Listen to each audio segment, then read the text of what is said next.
दोस्तों, आज हम बात करने जा रहे हैं एक ऐसे इंसान की जिसने अकेले समंदर के बीचों बीच 438 दिन जिंदा रहकर इतिहास रच दिया। जी हाँ दोस्तों, 1 साल से भी ज्यादा। ऊपर खुला आसमान और चारों तरफ खामोश खौफनाक समंदर। ना कोई किनारा, ना कोई मदद, बस एक टूटी फूटी नाव और हर ओर मंडराती मौत की परछाई। सिर्फ एक दिन के लिए मछली पकड़ने निकला था, लेकिन समंदर ने उसे 438 दिनों तक अपनी कैद में रख लिया।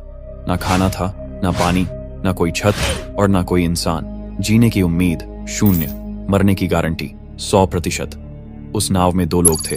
4 महीने के अंदर एक ने दम तोड़ दिया, लेकिन दूसरा, उसने मौत को धक्का दिया और जिंदगी की दहलीज तक लौट आया। दोस्तों, इस व्यक्ति ने किस तरीके से इतना दिन तक खुद को जिंदा रखा, जानकर आप लोगों के रोंगटे खड़े हो जाएंगे। लेकिन दोस्तों, वीडियो को शुरू करने से पहले चैनल को सब्सक्राइब जरूर करें, जो कि सब्सक्राइब बटन आपके लिए बिल्कुल फ्री होता है, लेकिन उसी से ही हमें बहुत मदद मिलती है। तो चलिए वीडियो को करते हैं स्टार्ट। साल था 2012, तारीख थी 18 नवंबर। मैक्सिको के दक्षिणी तट पर बसे एक छोटे से कस्बे पिजिजापान की सुबह शांत और सामान्य थी। सूरज धीरे धीरे समुद्र की सतह से ऊपर उठ रहा था और समंदर शांत दिखाई दे रहा था। जॉश अल्वारेंगा 36 वर्ष मैक्सिको के इसी कस्बे में अपनी छोटी बेटी के साथ रहता था। वह और उसका साथी एजिकियल कोर्दोबा 22 वर्ष, ये दोनों पेशेवर मछुआरे थे। जॉश को मछली पकड़ने में सालों का अनुभव था, लेकिन एजिकियल उतना माहिर नहीं था। वो हाल ही में इस काम में जॉश के साथ जुड़ा था। इनका काम मछली पकड़ना और उन्हें बाजार में बेचकर मुनाफा कमाना था। पिछले कुछ दिनों से उन्हें मछलियों की अच्छी कीमत मिल रही थी, लेकिन ज्यादा पकड़ नहीं पा रहे थे। इसलिए इस बार उन्होंने तय किया कि वे थोड़ी दूर समुद्र के अंदर तक जाएंगे, जहां बड़े आकार की मछलियां मिलती थीं, जिन्हें अच्छे दामों में बेचा जा सकता था। उनका इरादा सिर्फ एक दिन के लिए जाने का था, लेकिन जैसे ही जॉश यात्रा के लिए तैयार हुआ, एक अनुभवी मछुआरे ने उसे टोका, आज मत जा, समुद्र का मिजाज सही नहीं लग रहा। लेकिन जॉश ने उसकी बात को हल्के में लिया। हम बस कुछ घंटों में लौट आएंगे, जल्दी पकड़ेंगे, जल्दी बेचेंगे, जल्दी कमाएंगे। फिर जॉश और एजिकियल निकल पड़े अपनी छोटी सी 7 मीटर लंबी नाव में, जिसमें एक सिंगल इंजन था, एक छोटा रेडियो, कुछ बर्फ, मछलियां रखने के लिए बॉक्स और थोड़ा बहुत खाना। उनका लक्ष्य था समुद्र के भीतर लगभग 120 किलोमीटर की दूरी तक जाना। दोनों को अंदाजा नहीं था कि ये दूरी उन्हें 438 दिनों तक मौत और जिंदगी के बीच झूलने को मजबूर कर देगी। शुरुआत में सब ठीक था, मछलियां मिल भी रही थीं। कुछ ही घंटों में उन्होंने काफी मछलियां पकड़ लीं। लेकिन दूसरे दिन दोपहर होते होते समुद्र का रंग बदलने लगा। आसमान काला पड़ गया, लहरें ऊंची होने लगीं, हवाएं तेज चलने लगीं। फिर शुरू हुआ एक भयंकर तूफान, ऐसा तूफान जो लगातार 2 दिन तक चला और उनकी किस्मत बदल कर रख दी। नाव लहरों के थपेड़ों से उछलने लगी, इंजन बंद हो गया और रेडियो भी खराब हो गया। अब उनके पास कोई संपर्क का साधन नहीं था, न किनारे से, न किसी जहाज से। तूफान इतना खतरनाक था कि लहरें उनकी नाव के ऊपर से गुजरने लगीं। जान बचाने के लिए उन्होंने नाव में रखी सारी मछलियां समुद्र में फेंक दी, ताकि नाव हल्की हो जाए और डूबने से बच सके। उनका इरादा था तूफान के रुकते ही वापस लौट जाना, लेकिन कुदरत के सामने इंसान कितना भी चालाक क्यों न हो, बेबस ही होता है। इस तूफान के महज 2 दिनों में उनकी नाव लगभग 400 किलोमीटर बह चुकी थी, खुले महासागर की ओर, जहां चारों ओर सिर्फ पानी था और कोई मदद नहीं। तूफान के बाद समुद्र तो शांत हुआ, लेकिन उनके लिए असली लड़ाई अब शुरू हुई। खाना खत्म हो गया था, पीने का पानी भी। अब उन्हें जिंदा रहने के लिए बारिश का पानी जमा करना पड़ रहा था, कभी हाथों से, कभी नाव के किसी कोने में। भूख मिटाने के लिए उन्हें समंदर में तैरते पक्षियों को पकड़ना पड़ा, कछुओं को, और कभी कभी मछलियां भी, जिन्हें वो कच्चा खाते थे। जॉश के पास अनुभव था, लेकिन एजिकियल का शरीर धीरे धीरे थकने लगा था। वो बहुत जवान था, लेकिन मानसिक और शारीरिक रूप से इतनी बड़ी लड़ाई के लिए तैयार नहीं था। फिर भी 4 महीनों तक वो जॉश के साथ हर रोज जूझता रहा, भूखा रहा, धूप में जला, तूफानों से लड़ा, उम्मीद में जिंदा रहा। लेकिन चौथे महीने के बाद उसका शरीर हार मान गया। उसे बार बार बीमारियां घेरने लगीं और धीरे धीरे वो बोलना भी बंद करने लगा। जॉश ने हर कोशिश की कि उसका साथी जिंदा रहे, लेकिन इस समुद्र में कोई डॉक्टर नहीं था, कोई दवा नहीं थी और कोई राह भी नहीं। फिर एक दिन एजिकियल हमेशा के लिए शांत हो गया। जॉश को खुद ही उसका शरीर समंदर को सौंपना पड़ा। उसका साथी, जो 4 महीने तक उसके साथ था, अब नहीं रहा। अब जॉश पूरी तरह अकेला रह गया था। जॉश नहीं जानता था कि उसके सामने अब और 9 महीने बाकी हैं, जहां ना कोई किनारा होगा, न कोई रास्ता, न कोई आवाज, सिर्फ एक नाव, लहरें, धूप और उसकी जिंदा रहने की जिद। जॉश अब बिल्कुल अकेला था, एक ऐसी नाव में फंसा हुआ जो न तो किनारे जानती थी न ही दिशा, और उसके चारों तरफ फैला हुआ था मौत से भी ज्यादा खामोश नीला अथाह समंदर। वो समंदर जो सिर्फ गहराई नहीं था, वो एक शिकारी था जो उसकी हर सांस पर निगाह रखे बैठा था। न कोई आवाज, न कोई इंसानी चेहरा, न कोई उम्मीद, सिर्फ लहरें थीं, ठंडी, बेरहम और उसे निगल जाने को बेताब। वक्त जैसे रुक गया था।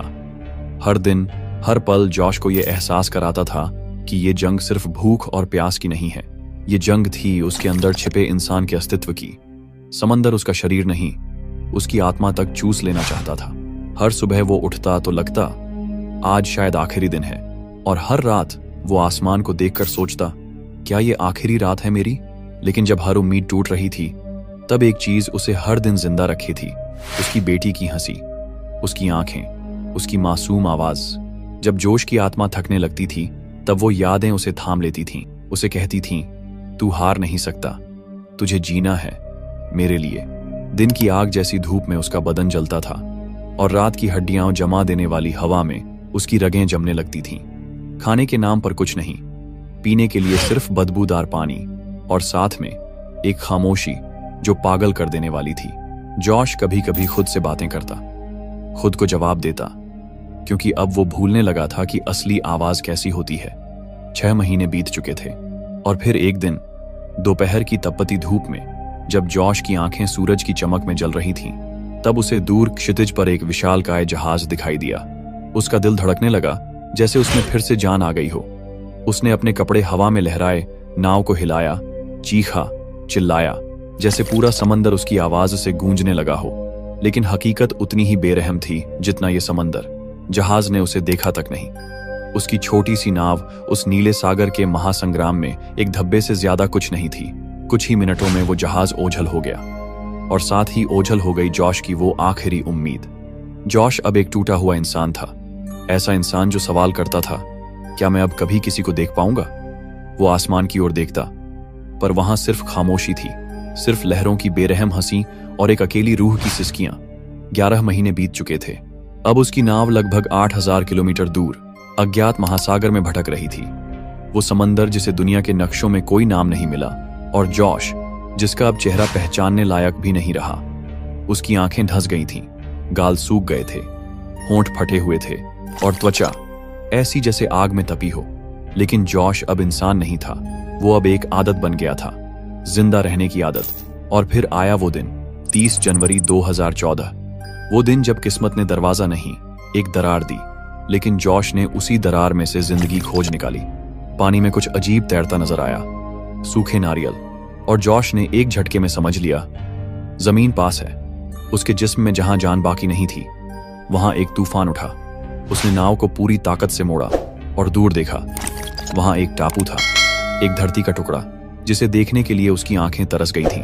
कुछ ही समय में वो मार्शल आइलैंड्स के पास पहुंच गया। जो नाव कल तक मौत का पिंजरा थी, आज वहीं उसे जिंदगी की गोद में ले जा रही थी। जॉश ने आखिरी बार समंदर को देखा और फिर खुद को पानी में फेंका, हर लहर को चीरता हुआ, कांपता, टूटता, घिसटता हुआ। जब उसके पैर जमीन से टकराए, वो गिर पड़ा, नंगे पैर, सूखी आंखों से, कांपते हुए, जैसे वो अपने ही पुनर्जन्म का गवाह बन गया हो। स्थानीय लोग दौड़े और उनकी आंखों में डर था और सवाल, ये कौन है, कहां से आया है। जॉश को अस्पताल ले जाया गया। उसका वजन 60 किलो से घटकर सिर्फ 38 किलो रह गया था। पूरे शरीर की मांसपेशियां गल चुकी थीं और त्वचा के नीचे सिर्फ हड्डियां बची थीं। लेकिन ये सिर्फ उसका इलाज नहीं था, ये गवाही थी उस इंसान की जिसने 438 दिन समंदर की आग और आंसुओं में तैरकर एक ही बात साबित की, जब इंसान जीने की ठान ले तो समंदर भी उसके आगे घुटने टेक देता है। अगर आप होते जॉश की जगह, तो क्या आप भी 438 दिन तक उस नरक से लड़ पाते? क्या आप भी जिंदा लौटने की हिम्मत जुटा पाते? जो भी हो, इतना तय है, जब इंसान टूटने के बाद भी बिखरना नहीं चुनता, तो मौत भी रास्ता बदल लेती है। धन्यवाद दोस्तों, आपने इस वीडियो को अंत तक देखा, इसके लिए दिल से शुक्रिया। अगर आपको ये कहानी कुछ महसूस करवा गई हो, तो इस वीडियो को अपने दोस्तों के साथ जरूर शेयर कीजिए और चैनल को सब्सक्राइब करना मत भूलिए, क्योंकि हम फिर मिलेंगे ऐसी ही एक सच्ची सनसनीखेज और रूह तक हिला देने वाली कहानी में। तब तक के लिए अलविदा और दिल से धन्यवाद।